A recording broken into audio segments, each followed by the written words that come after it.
Warning. This podcast may contain spoilers from whatever TV show or movie is mentioned. Please listen at your own discretion. Welcome to Viewers Anonymous.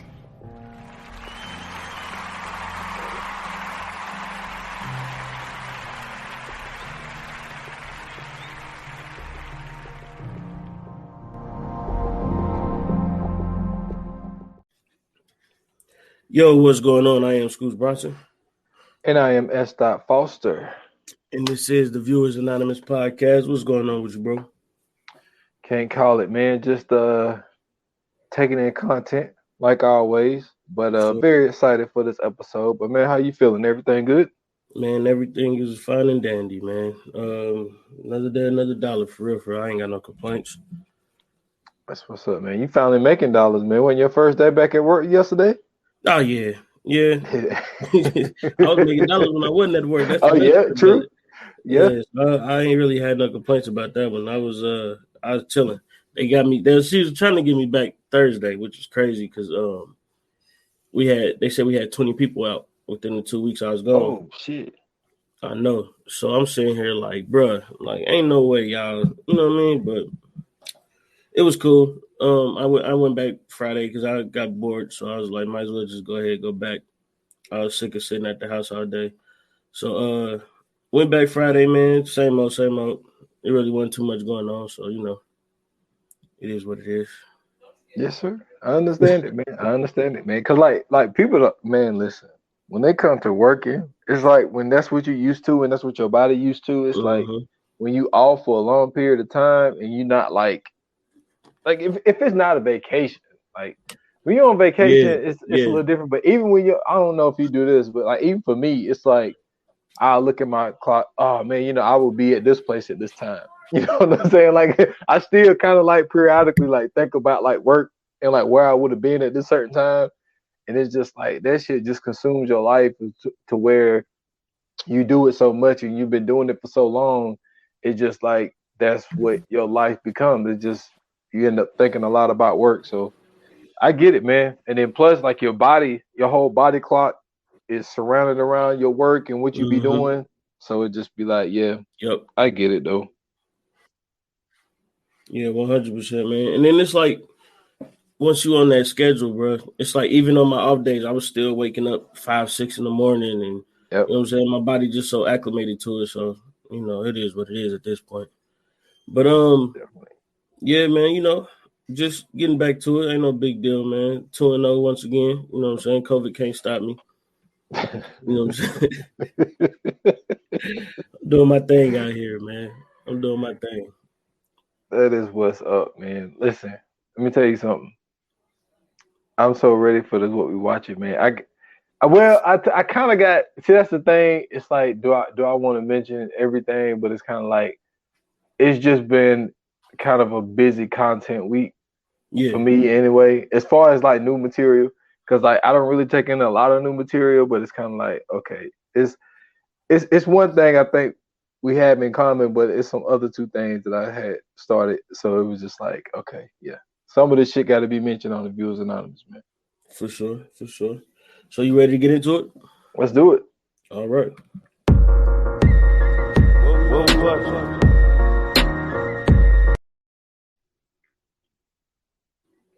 All right, man. So, you know what I'm saying? You eager to go. So go ahead and let us know what you got, you know what I'm saying, lying in the tuck. Oh, yeah, definitely. Appreciate that. So first and foremost, season 2 of Euphoria came back on HBO. Yep. So obviously you can only get an episode a week, so I only was able to watch the one episode. But listen, if you got teenage daughters, you know what I'm saying, you might not want to watch this show. That's why I don't watch it. It's hard to explain it, but it's really like, oh man, it's one of those shows like once you start, it's like, okay, I need to see what happens. And I heard that Zendaya had to put out a statement saying that with her coming from the Disney World, and then she starts doing this Euphoria show. It's like, yeah, she's still playing a teenager, but on the way opposite side of what you seen her do Yeah. on Disney. And people were saying that she's bringing an audience from Disney to over there, and like they're quote unquote say they're promoting drugs and sex and all this type of stuff. Even though it's a teenage show, it's kind of it's kind of a it's a teenage show, but it's kind of geared for adults, or either for young adults who have mature minds. So the audience of it is kind of crazy, but it's just like Zendaya is you know what I mean? They look at her from the kids show, so it's kind of I knew that was going to be an issue when I saw the first season. So she had to been release trying the to break that mold for a minute too. Yeah, especially like with a role like Malcolm and Marie. It's like she's really playing like a mid to late 20s or whatever. So that was a real adult role that she did with Malcolm and Marie. But so I just wanted to tell the people that I start watching the second season, first episode of Euphoria. The other thing is this is kind of a little promotional thing here as well. I finally got the Ray Donovan movie in last night. I was excited about that. Showtime, right? Showtime. Yeah. I have been invested in this show because it came out in 2013, but I caught on to it kind of late. I kind of got hip to it around like 2015, so I binge watched the first 2 seasons, and then I was on par with it. Dude, Ray Donovan is in my top 3 TV shows of all time. Damn. Like, that's how much I reviewed this show. So they finally gave us, at least right, and he killed it. And he's a producer and a writer of the show as well. He became that around about season. He might have been the whole time. I just really didn't realize it till a couple of seasons in that he's a writer and a producer of the show. But really, they call it the movie, but all it really is just like an hour and 40-minute season finale. Like that's all it really is. Like it has the same show format. They killed it. I did a pod on it this morning. So if you're interested in Ray Donovan, go check out episode 69 of the 28 Minutes or Less podcast. So I kind of broke that down and how I felt about the ending of the show. So, but yeah, I'm big on Ray Donovan. Like I said, top 3 show of all time. And the other thing which we could possibly have in common, you didn't finish it, but I finally seen the Eternals. Trash. That's all I'm gonna say. You can go ahead. Well, I'll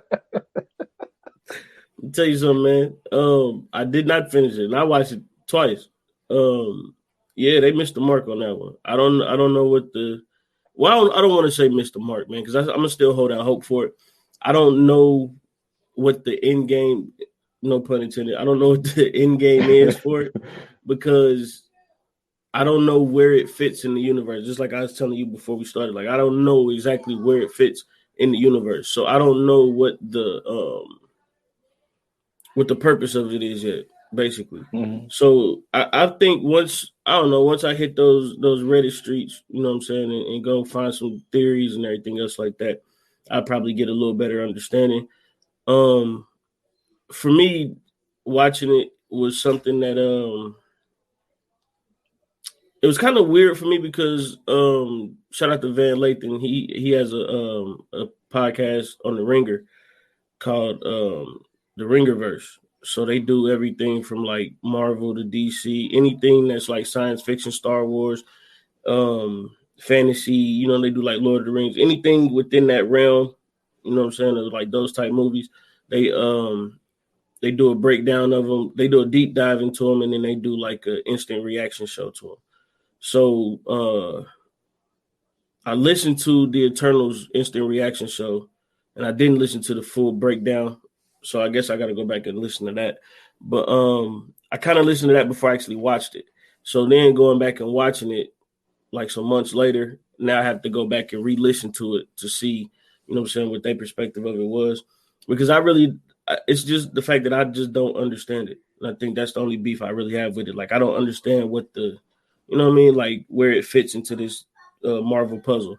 And then for me, man, shout out to DC. Speaking of superhero movies and Marvel and all that stuff, I watched the season premiere of Peacemaker with John Cena on HBO Max. Listen, I don't know what it is about old wrestlers getting into like TV shows and movies, but it's a good move. I cannot lie. It's a good move. John Cena is hilarious, bro. When I tell you this dude, like I seen it when they did what was that The movie? Suicide Squad. No, not Suicide Squad. The one movie where the daughters were supposed to go to college, and like the night before they had graduated from high school, and then like I forgot what it was called, but John Cena is one of the girls' dads, but dude is funny for real. Mm-hmm. Like the WWE got him prepped, but dude is really funny. So watching that was pretty good. You know what I'm saying? I got a chance to see that. It had 3 episodes. I think they do it after this. They're gonna release it weekly. So it could be one of those things that, you know what I'm saying, we get down the line that it might be 2 or 3 seasons or whatever. So we'll see. But I liked it. I think so far, first episode was good.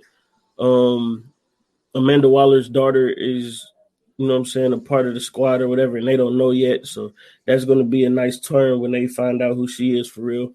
They introduces some new characters like Judo Master.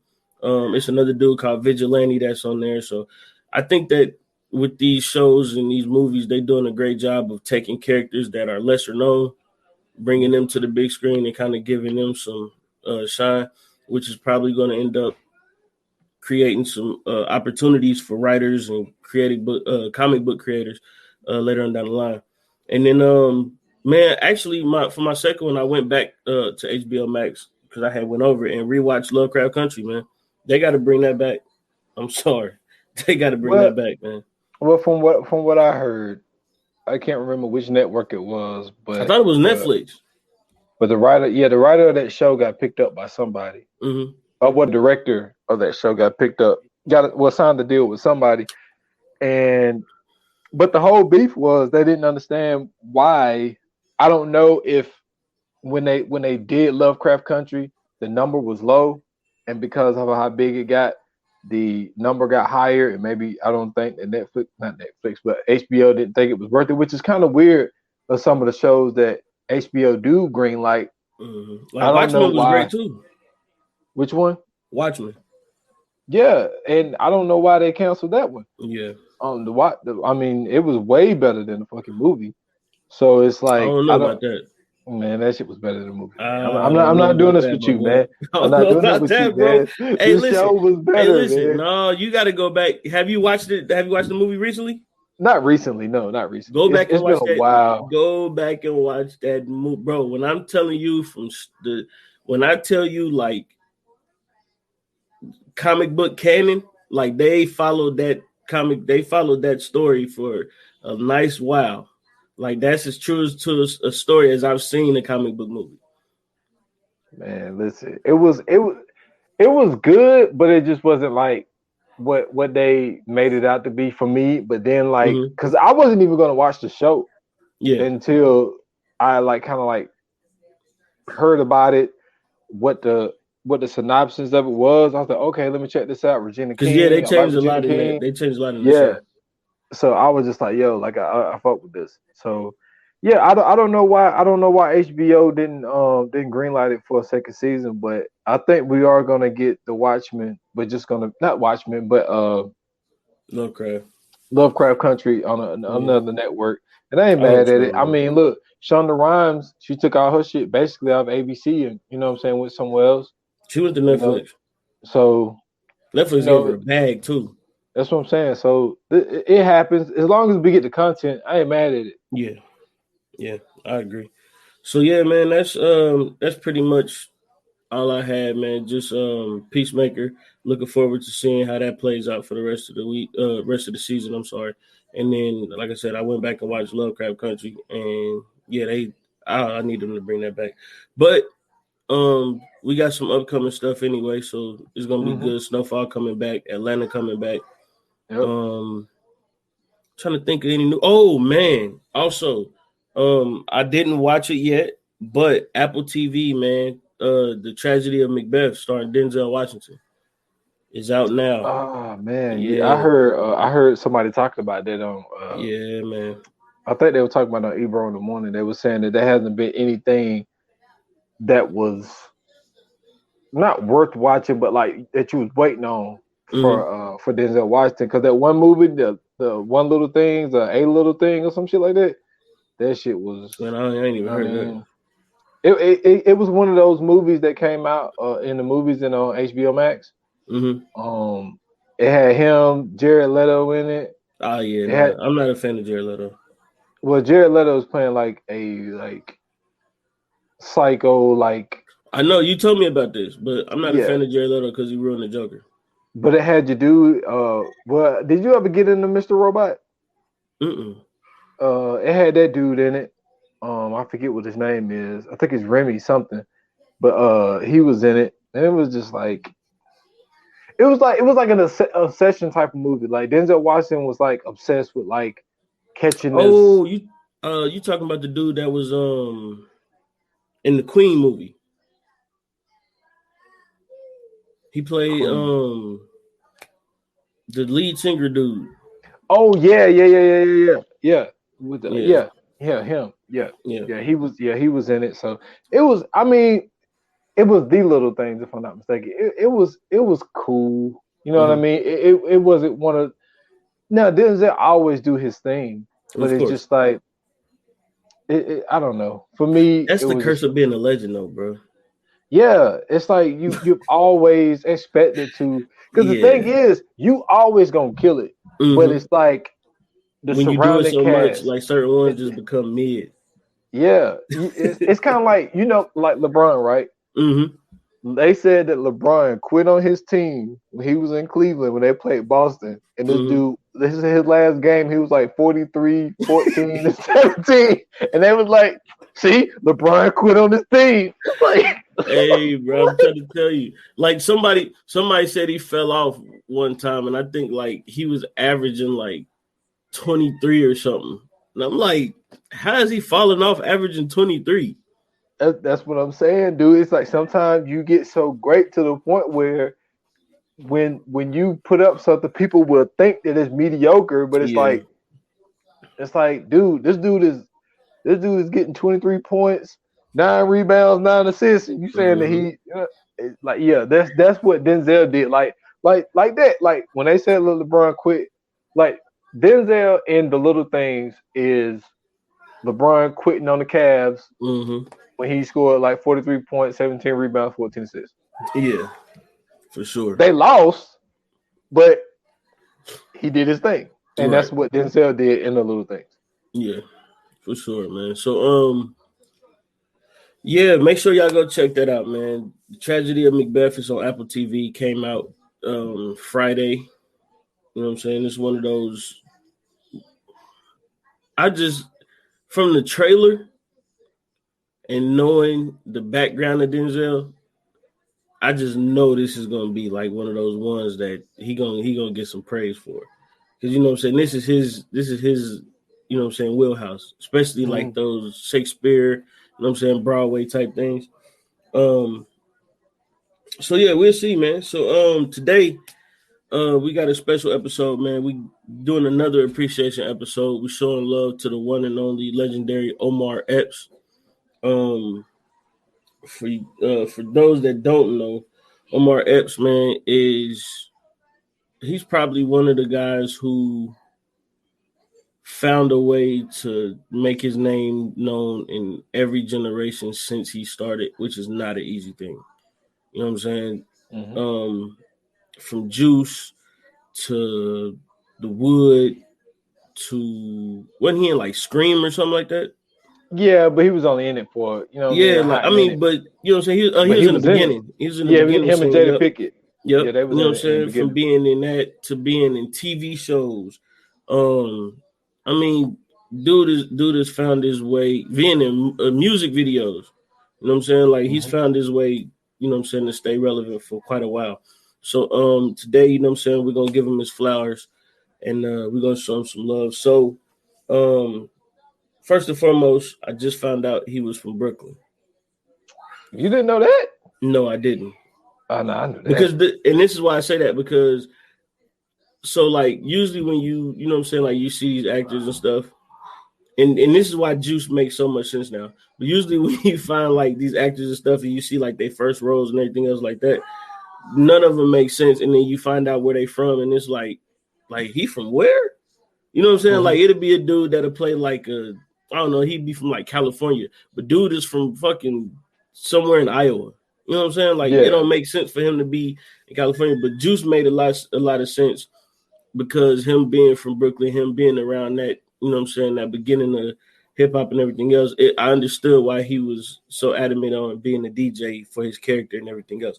So yeah, that was perfect, man. But yeah, I literally just found out that he was from Brooklyn. I guess because I heard Omar in a couple of interviews. I always knew that he was from New York. Yeah. I always knew that he went to went to film school. Him and Marlon was in the same class. They graduated together. Marlon Wayans. So they've been friends ever since high school because they went to the same school together. So Omar Epps was, and like I say, let me say this before I say that. I think me, in my personal opinion, S. Foster, feel that he is Denzel S. He's not Denzel, but he Denzel S. For sure. And what I was gonna say was the being at the right place at the right time. A lot of times that shit matters. To be best friends with Marlon Wayans and Marlon Wayans' oldest brother, who put pretty much like everybody on, and Keenan Ivy Wayans, like that is a great friendship to have. Now, even though like he didn't really need that relationship, but we don't know what happened behind the scenes. Yeah. So, but it's always great to have those friends. I know. I tell you what I just found out though. I just found out that, and I saw this yesterday, that he just celebrated 16 years of marriage. And do you know who he married? One of the singers from Total. Oh, really? Yeah, had no idea. That's what's up. No idea. So that's dope. So, and also congratulations on 16 years of marriage. But yeah, I think he's Denzel S, and for him to get his break the way that he got his break and to come out with a banger, like right off the rip, to come out with a bang, because he did like a short, and he did one episode of a TV show, but then to come out with Juice, and for Juice to be what it was and to be what it is, like you also got to imagine this dude was 17, 18 years old. Like, this is one of those situations where you got to understand, like, to have that type of talent level that young and to be that good that young, we don't see that a lot. And I think that the great thing about doing what we do as far as these appreciation episodes is get people to understand and realize, like, Omar Epps, like you said, he's been all over the spectrum. This dude was on House for countless seasons. Yeah. You know what I'm saying?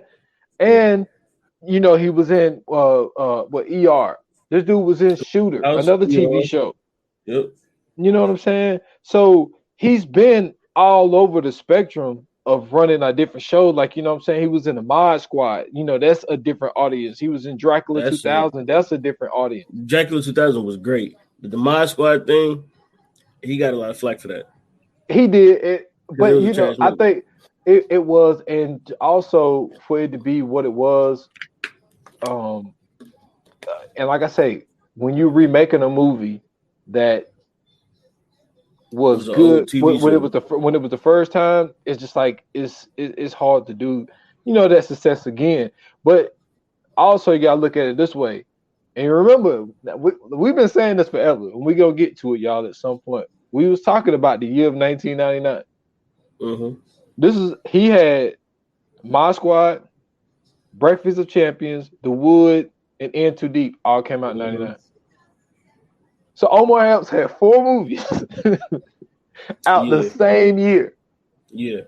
I'm telling you, this dude is a legend. And for 2 of them to hit the way that they hit, now we did In Too Deep. In Too Deep wasn't the commercial successful movie. It was definitely a cult classic. Exactly, it's a cult classic. So was The Wood. Yeah, The Wood is a different type of classic. Like that, The Wood is more universally known. But like I think In Too Deep for what it was and for God to be the type of character that he was. I mean, because me and you talked about this then, like we never seen LL Cool J play like a role like this before. Mm-hmm. But Omar Epps to be playing, you know what I'm saying, the cop that really transformed himself into a gangster because he got to the point where he was in so deep, he was confused. I thought he did a phenomenal job in that, man. Right. And I just think that Omar Epps is one of those guys that be slept on. And yes, the name Epps, he actually is cousins with Mike Epps. Like I just recently found this out that it's his they first cousin. Omar Epps' mom is Mike Epps' dad's brother. No, well, Mike Epps' dad is Omar Epps' mom's brother. Yes, that's what it is. And like, and it's just crazy, like to even look at that, to be best friends with Marlon Wayans and your cousin is, you know, Mike Epps, and because I think that also that helped Mike get on the scene as well. Just having a cousin that's doing his thing, and then you want to, you know, well, you start out being a comedian, but then you start acting and all that type shit. So I don't know, man. I think that he's just one of these guys who is, I think, just being on screen just becomes so natural for him to the point where even in a movie like Mod Squad, yeah, they might have killed the movie, but like I said about Denzel, he did his thing. Like I've never seen a movie where he acted bad. You know what I'm saying? Like it might have been like a bad script or something like that, but it was never a situation where it's like, man, you know what? Omar Epps bombed that shit. Like he didn't, he just wasn't up to his par. I don't think there's ever been a movie that I've seen where he wasn't on par on what he was doing. So I think that's one of the things that also make him great is the fact that he's just never been like one of those guys, man.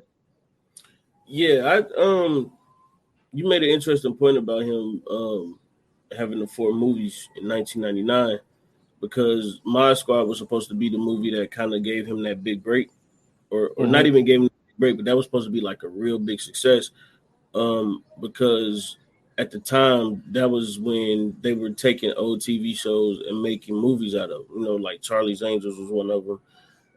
Of course, My Squad, and then there was like a few others that they did as well. Later on down the line was I'm about to say Hawaii 5-0, but it's not Hawaii 5-0. What's the one with Jamie Foxx and I can't think of the name now. Colin Farrell. It had Jamie Foxx and Colin Farrell in it. Miami Vice. So you know what I'm saying? Like this was something that they was doing around this time, like between like 97, maybe 96, and like 2005. Like these movies was coming out where they were taking like older TV shows, bringing them back. Because I remember like they were talking about like a Knight Rider movie, and then and nobody wanted to do it because they didn't want to mess it up, and nobody was getting the blessing of David Hasselhoff. So you know what I'm saying? It was all bad.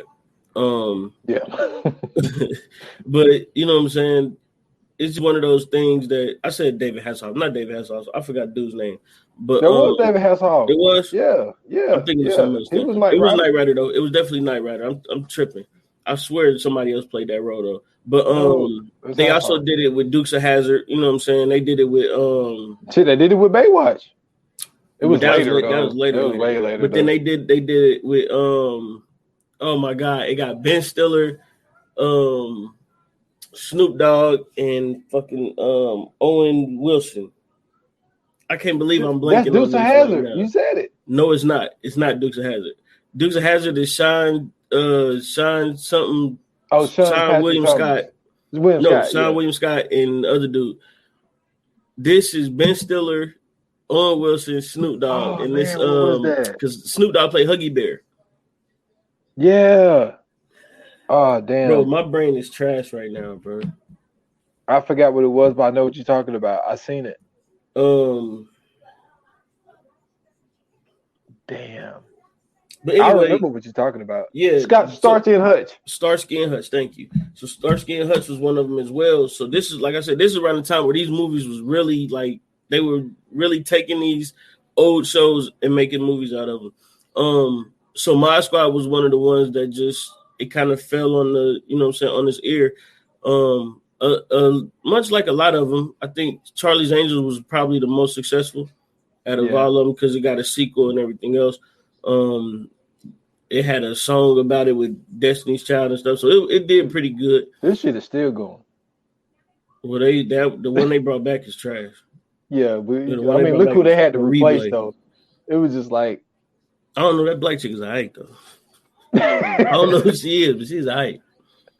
Yeah, Charlie's Angels got but the point I was making was how successful that it got, because think about it, the rest of them didn't get any sequels. No, not at all. Yeah, but Charlie's Angels definitely did. So with my squad, that was supposed to be one of the ones that, you know what I'm saying, of course, when it was supposed to go on to be, you know what I'm saying, like Charlie's Angels. And it didn't really hit like everybody thought it would. So that was kind of like, you know what I'm saying, they was considering it a flop. And then him coming out with The Wood, and then him coming out with In Too Deep. I think In Too Deep was more so, like I said, like a cult classic. I'm only saying cult because I don't want to say black classic, but a cult classic, you know what I'm saying? The Wood, it got some praise, but once again, that's kind of a cult classic too, like just like Friday and all that is. But the one that got him like that shine for real, along with Sanaa Lathan, to me at least, was Love and Basketball. That was the one that kind of put everything on the map. I mean, I know he's been in way, you know what I'm saying, way more important movies. Like Higher Learning was one of the ones to me that really got him, you know what I'm saying, in the door. But like Love and Basketball really gave him that extra step that he needed to kind of get that that A list or even B list, you know what I'm saying, status to me. I see what you're saying, because that was more of a broad band. Like that reached black women in some senses. It also reached white women. Yeah. Like, so it kind of reached everybody. Like In Too Deep is only reaching really black males, to be honest with you. Pretty much. You know what I'm saying? So I get what you're saying, and I think that is the film that kind of got him to be seen in different lights. Right. But for somebody like us, and to be in the movies like that we are, like, we, you know what I'm saying, we know him from, you know what I'm saying, from the Juices and the Higher Learners and shit. Right. And I think that to come out of the gate with Juice and to play that character Q, like, I would speak about some of the things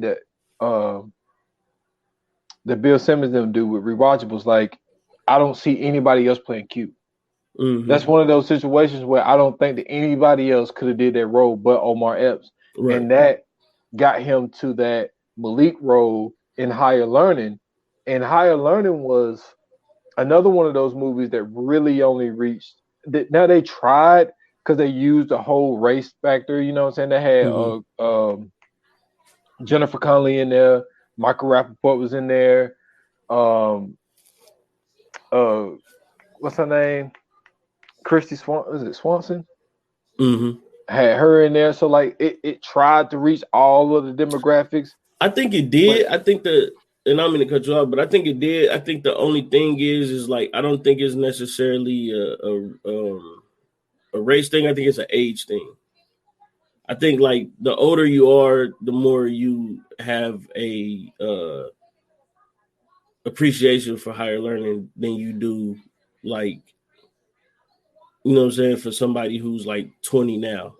Yeah. You know what I'm saying? Or maybe like 25 now. Because like, speaking of Bill Simmons and them, like, that's when I first heard a review of Higher Learning. Like, I've never heard anybody else talk about Higher Learning until I heard Ben Simmons, you know what I'm saying, and the rewatchables bring it up. And that's what threw me off. Ben Simmons. I mean, Bill Simmons. Ben Simmons ain't throwing nothing up. I'm sorry. Ben Simmons don't throw nothing up or bring nothing up. Yeah, but Bill Simmons was the one who kind of brought that back into, you know what I'm saying, even my lexicon of even just knowing, you know what I'm saying, like thinking about the movie. So the fact that he, you know what I'm saying, kind of wrapped that around, to me, kind of lets you know, like, it didn't just reach. And Bill Simmons is a weird dude anyway, because, like, he's one of those dudes that's like he looked like a straight laced white man, Yeah, but somehow but like he's not. he's into like he's Yeah, into he's like everything. Rappaport. He's just like Rappaport in a No, way. no, no, no, no, no, no. He's not like Rappaport at all. Like to me, Rappaport was genuine at first, and then he found a way to make it like gimmicky. Like Bill Simmons is like he seems genuine with his love for the culture. To me, he's like how Joe Rogan is with black comedy. Yeah, I see what you're saying because Rappaport kind of like He's made it he, like a bit now. well, everything is a bit with him, Yeah, and he'll tell you that it is. Like I mean, even now that's what I'm saying. Like now he's made it to it. Like at first, like when you first seen Rappaport, like you used to see Rappaport hanging out with like Tribe Called Quest and you know what I'm saying, like really appreciating. And it wasn't even the love for black culture; it was the love for New York hip hop culture. mm-hmm. Now it's like he's trying to ease into that lane where it's like, you doing too much, my man. Yeah, he definitely does too much. But yeah, Bill, I like Bill, and Bill is I mean, even when it comes to the athletes that he like, you know what I'm saying? Yeah, he fucked with Bird because I mean he's from Boston. I mean you gotta fuck with Bird. I mean, but like yeah, but like you know what I'm saying he'll be honest about like the impact that somebody like Dr. J had and shit like that. So like he really understands the game. But yeah, you're right, man. Like when he played Malik, man, that was a role where you got all the emotions out of him. You got the happy, you got the traumatic cry, you got the like everything. And I think that was at the time the most well-rounded that you could get out of somebody like Omar Epps at that time because that came out in '95. Right. So and I think the next time you got it was in wasn't Love and Basketball. You kind of got it with the Wood, but like Love and Basketball was really that one that really turned the clock on him for some odd reason. Like because I mean, go ahead. No, I'm saying with the Wood, it was to me. I don't like to count it as much only because like it really wasn't like him. You know what I'm saying? Like it was more so the younger actors that was doing most of it. Like they got screen time, but it wasn't really like for them for real. The Wood was more so like the younger dudes, and then like you know what I'm saying, we're flashing back to the younger dudes, and then they did most of it, and then like later on down the line, you'll see them here and there, you know what I'm saying, in between the flashbacks. But yeah, that the Wood I really don't. He did a great job in it. Don't get me wrong, but I just really don't give him that kind of, you know what I'm saying, credit for it. Yeah. But me and you spoke about this on the coming soon part, just like what the '90s was, and like when you think about the black actors in the 1990s, like you cannot have the '90s without Omar Epps. You got Juice in '92. Yep. You know, he did a couple of TV shows. He did a movie Daybreak, but you know what I'm saying, a movie like The Program, Major League 2, Higher Learning. You know, he was in Deborah Cox music video. He was in Don't Be a Menace to South Central while drinking your juice in the hood. That's when him and Marlon linked up for the first time. You know what I'm saying? He did another TV show. Well, that was only one episode. And then he did ER for a season. First time Felon Screen 2. Blossoms and Veils. Like I mentioned the 4 movies that he did in '99 already. And it's just like he was a very busy dude. And like some of these movies, some of y'all might be like, yo, that movie with this, whatever. But it's just like when it comes to our demographic of what we fuck with, like we fuck with Don't Be a Menace. You know what I'm saying? Like that was a movie that was good to us. Major Leagues 2.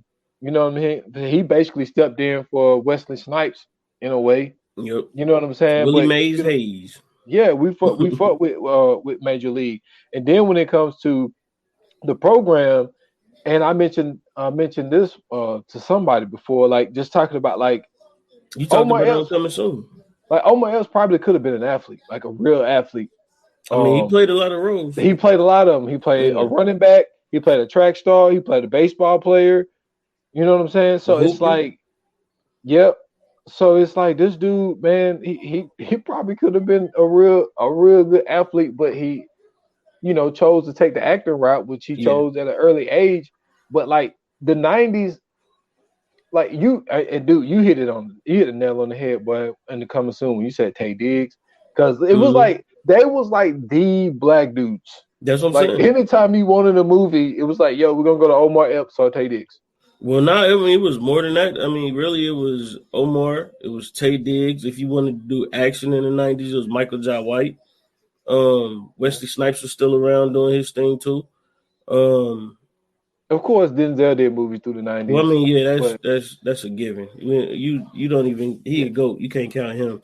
But I mean, like just those guys that just what I'm saying, like had that, what I'm saying, like that constant. That constant consistency in what I'm saying in films. I mean, like hell, LL Cool J, he was doing his thing. What I'm saying, throughout the '90s. He was on TV show. Well, he ended up getting on TV shows. He was doing movies. I think in the '90s is where he actually moved into the movie lane.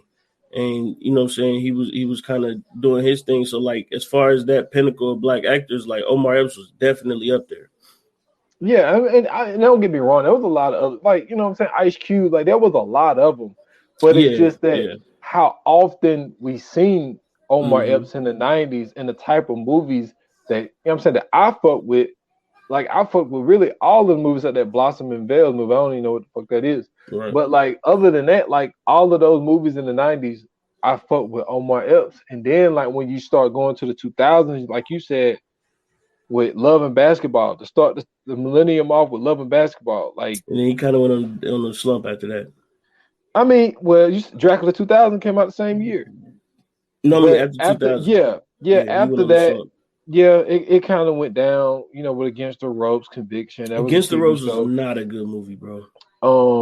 Now this movie, he wasn't the main character. I mean, he was more like a side character. But I fucked with the movie, and it was a remake. Alfie. Mm-hmm. He was in that. Him and Neil on was together again. Okay. Alfie, but it was mainly a Jude Law movie, and Jude Law played Alfie, which is, like I said, it's a remake. The person that played Alfie the first time was Michael Caine. Really? Yeah, Michael Caine played Alfie back in like the '70s, I think. Oh, yeah, wow. Michael Caine was a bachelor, man. Michael Caine is my dude, bro. Yeah, like that's what Alfie was. Like Alfie just fucked a lot of girls and just always. I'm sure. But Omar Epps, that's what that's what Michael Caine does. Yeah. Trust me, it was a reason he was Austin Powers. No, it was the reason he was Austin Powers' dad in the movie, bro. niggas forget who Michael Caine really is, bro. I think Michael Caine should have been James Bond. I ain't gonna lie to you, but instead of Sean Connery. For sure. He got that James Bond swag, bro. Yeah, I can see that though, because him and Sean Connery no, he a little older than Sean Connery, but Sean Connery, like if he would have did James Bond, it would have been the Sean Connery days. For sure, yeah. Yeah. But Sean Connery was like Scottish, like I mean, don't get me wrong, like he had swag as James Bond, bro, but he's Scottish. Yeah, I feel you. There's no hate towards Scottish people. It's just y'all don't got the swag that British people got. British people have convinced the world of their cool ass demeanor. Like it's just something about British people in a tuxedo that you be like, yeah, that nigga James Bond. Like, true.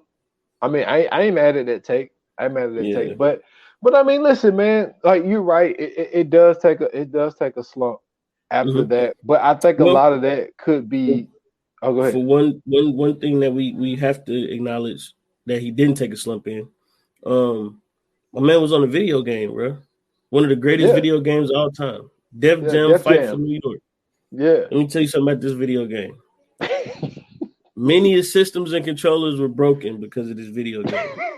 Many of children cried in front of their TVs in a fit of rage over this video game. You got to the level where you had to fight Fat Joe or Joey Crack, as they called him in the video game, and just this made me hate fighting games. Just put it like that.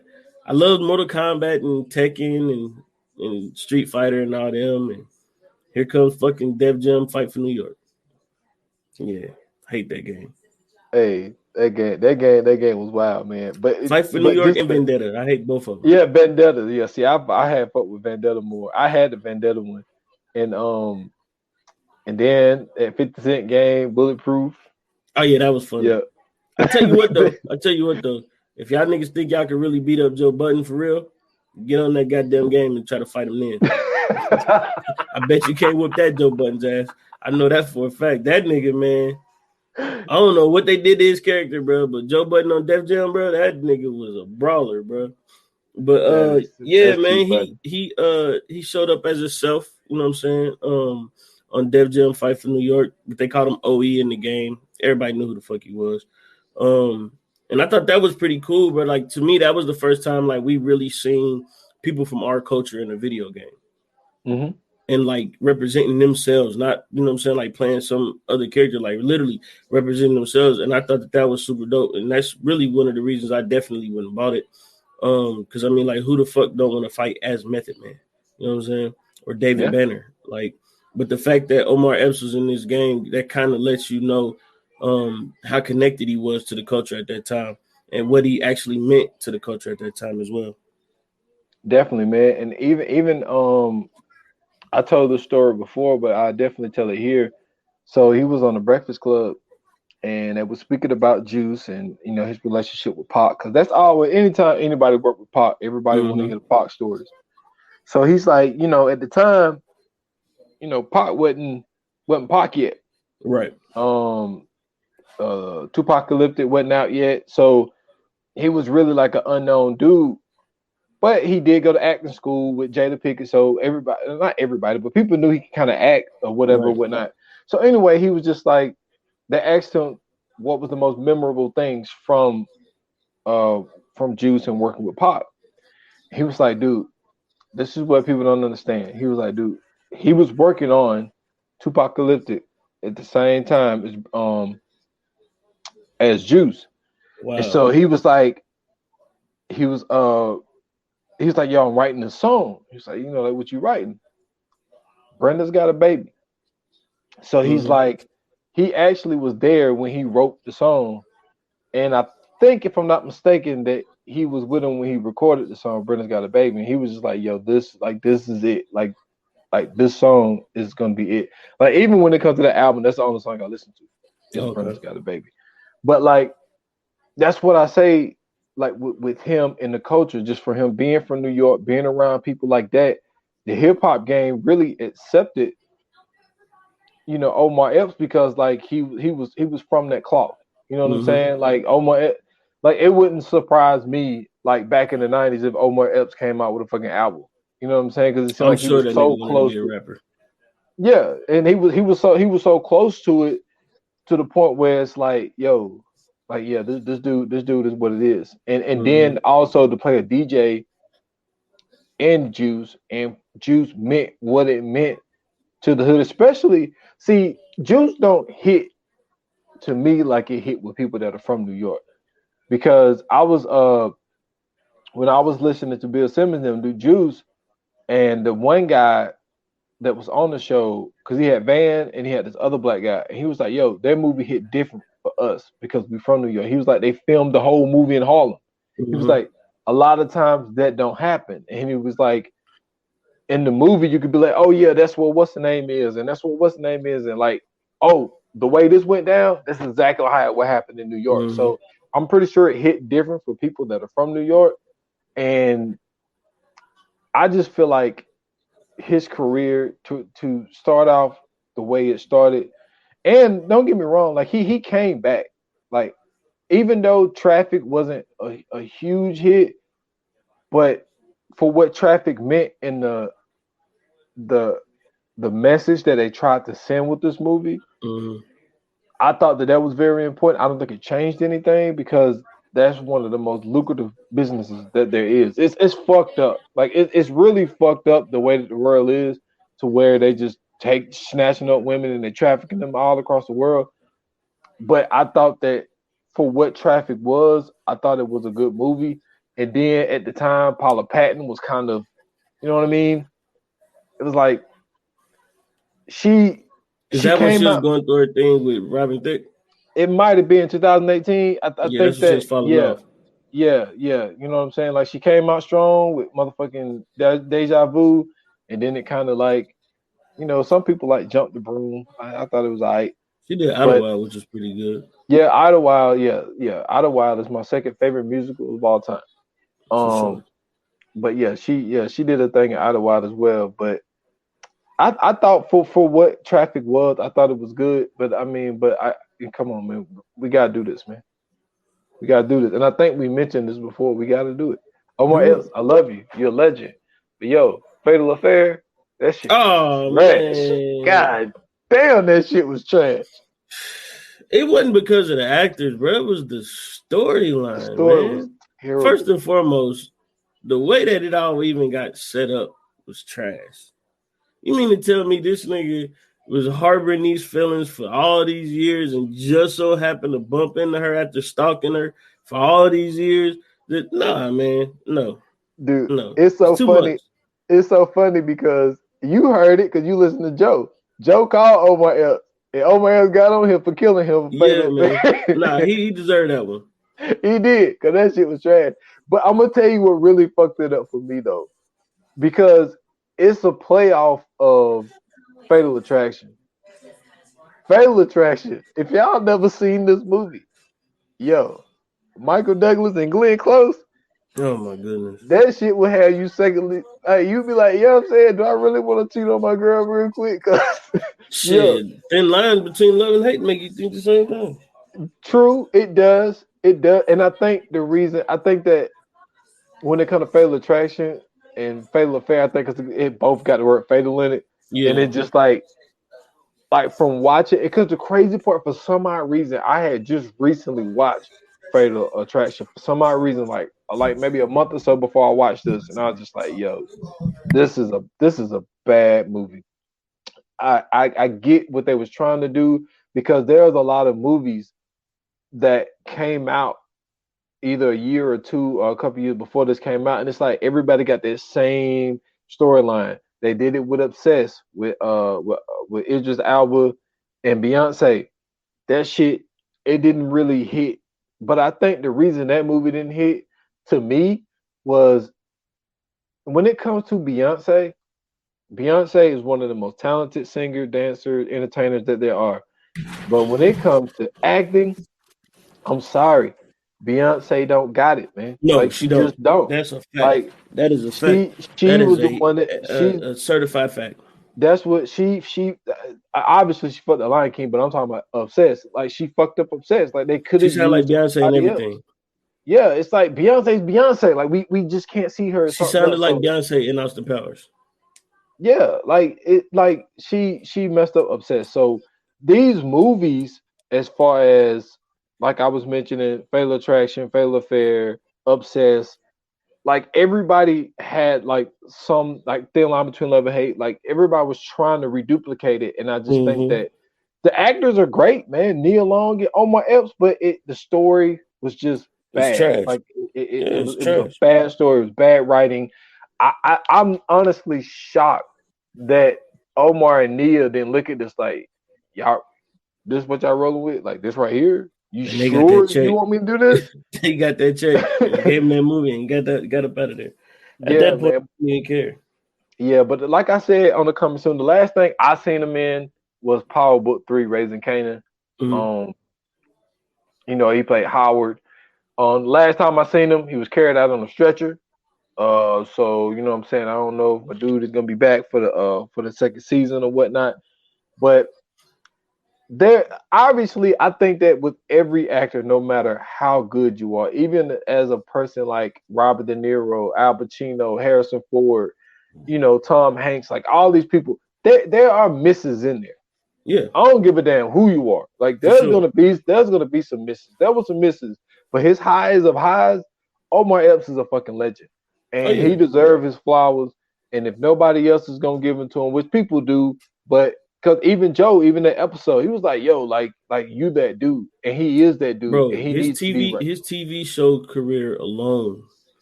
My Yeah, man was in House and ER. Just yeah, them two right there can hold hold water with any of them. You know what I'm saying? And Like maybe you didn't watch it, but Shooter was pretty good too. no, I don't think I watched Shooter, but I didn't watch ER either. But I know the impact that ER had on America when it was out. Oh yeah, definitely. Like ER was like Grey's before Grey's came out. Exactly. You know what I'm saying? Like Yes. that was the Grey's Anatomy before, you know what I'm saying, Grey's Anatomy came out. And then House was kind of in that lane, but I think House kind of more so got its recognition when it started going into syndication. Because like that's when I really started getting in the House. I didn't really get in the House when it first came out on Fox, but like I started watching it when it was like used to get replayed on USA and stuff like that. But between both of those, yeah, he can go toe to toe with anybody as far as a TV career. Definitely. And Yeah. even because even though I think, if I'm not mistaken, Nurse Jackie came out after House, and I think that they just tried to do a female version of House for Nurse Jackie. But yeah, just his TV career alone, like you said, like it's up there, man. You can't really do a female version of House. You They gotta tried have the with Nurse right. Jackie. They tried. I know you gotta have the right person though. Like for me, you would have to have like I'm trying to think who would be able to fit in that. Just even somebody who could fit that mold. I had to think about it. I don't know. Yeah, it's tough. But man, come on, man. You got to give it to me, man. You got to give me your top 3 before we get out of here, man. All right, then. So for me, man, it's a pretty, I guess you could say it's a pretty easy list. Of course, Juice. That's a classic. Higher Learning, and Love and Basketball, man. Damn, man. Do we really got all the same 3? I mean, we would have to. I wanted to put the Wood in, but I don't know, bro. It's just the way that he dunked on her when she said "play for your heart" and Love and Basketball, bro. It's just something about that scene that just filled my heart with joy. Like, bro, you don't get to have what you want, fam. Take this. Take this tomahawk, my nigga. Like that was one of my favorite scenes in movie history, bro. Because she was so emotional. Her heart was just pouring out. She was like, play me for your heart. And my nigga was not taking he wasn't taking no breaks on her, bro. He crossed her up and everything. He threw it off the backboard, dunked on her. My guy took the brace off and pushed her in the back. My guy, bro, put her in the post game and everything. Bro, he was not playing no games. He said, "Oh, you want this for real? Okay, yeah, I'm going to show you how this game really goes." So yeah, for sure, bro. Oh man, that's crazy. I got the same 3, but I got to mention for 3.5, man. I would go Into Deep. Deep. That is a great movie. Like for him to basically play 2 characters and kill it the way that he did. I gotta mention Into Deep. But yeah, I got the same 3, man. Yeah. I got the same 3, man. Yeah, Juice, for sure, bro. Juice, Love and Basketball, and shit. Higher Learning. God damn, what's wrong with me? I feel you, bro. I feel you. So let's get into this coming soon, man. Let's do it. Coming soon.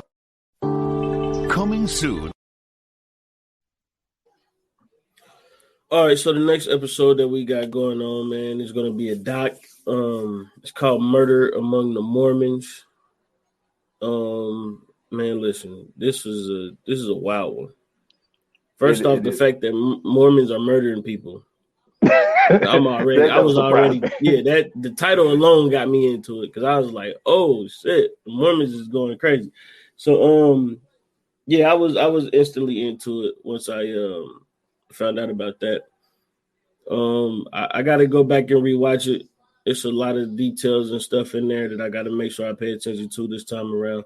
Because it was some that, to me it's one of those things that when I watch documentaries, like unless I'm super into it, like really, really into it, like after that first episode, I'll be on my phone just listening to it.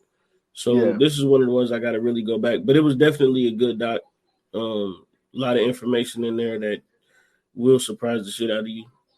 So we'll see, man. We're gonna get busy and get back to it. Definitely. Same thing with me, man. I got to go back and rewatch it as well. Some of the things, it's like, yeah, it's shocking, but then when you really get to thinking about, like, yo, we are in America, so like, is it really, you know what I'm saying? So yeah, it's gonna be interesting going back and actually watching it for the purpose of doing it on here. So, and like, how many police is it really in Utah? About 17. You know what I'm saying? Like, let's keep it 100. 10. Really look, 10 of them in Salt Lake City by itself. Yeah, that's what I'm saying. It ain't even that many people in Utah, so let alone, you know what I'm saying? And then the fact that everybody is mainly Mormon in there, it's all kind of shit going on. So, yeah.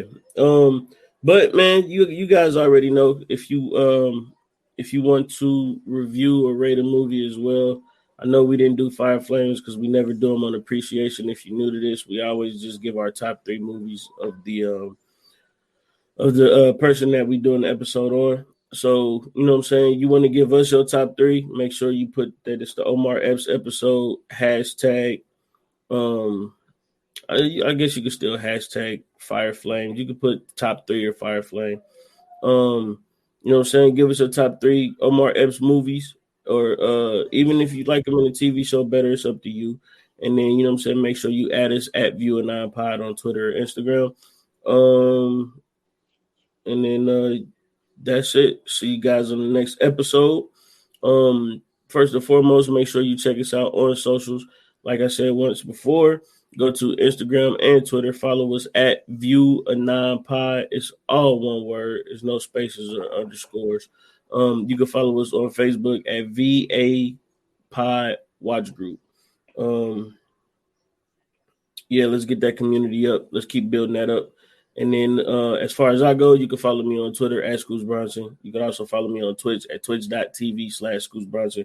You can watch me play video games. Come chat with me. You know what I'm saying? Link up with me and all that good stuff. And that's all I got. Yeah, y'all can follow me at S.Foster8 on Instagram, at 28 Minutes or Less Pod on Instagram as well. The S.Foster8 is on Twitter. Also, for some odd reason, they shut down my 28 Minutes or Less podcast page. I don't know why. It says it's not visible to the public, and I don't know why. I try to publish it and it won't go through. So I don't know if they shadow banned it for some odd reason. I don't know what the hell. So don't worry about 28 Minutes or Less on Facebook at this moment, but please worry about the 28 Minutes or Less on all major platforms. I just dropped episode 69, Ray Donovan the movie. So go check that out, man. That's me going over the whole series not the whole series, but just basically the movie and the characters of Ray Donovan. So go check that out on all major platforms. Cool, man. And thank you guys for tuning in. Thank you guys for listening. It's greatly appreciated. Once again, see you next episode. And like they say in Hollywood, that's a wrap.